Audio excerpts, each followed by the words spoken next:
Right. So let us continue the about the sedimentation tank. So in that sedimentation tank, there are four types of zones, right? Four types of zones in the sedimentation tank. So what are the four types of zones? So let us clearly understand with the help of the picture.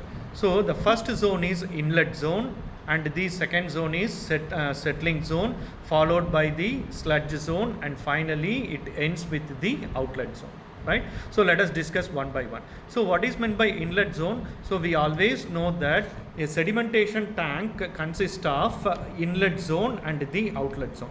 So in that, what is the purpose of the inlet zone is it will allow the water from the source to the tank. So that is the inlet. So that is the proper way of the water coming into the tank. So that is said to be the inlet zone, right?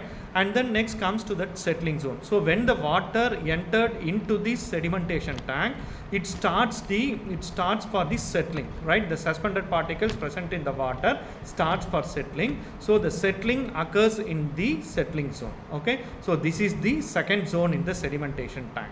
And then after the suspended particles get settled, it is settled at the bottom as sludge, right? So that is said to be the sludge zone.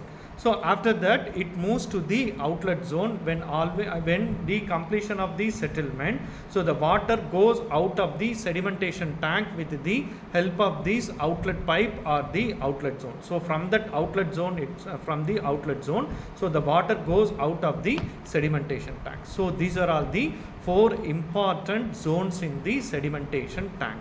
So one is inlet zone, and the settling zone, and the sludge zone, and finally the outlet zone. Okay, right.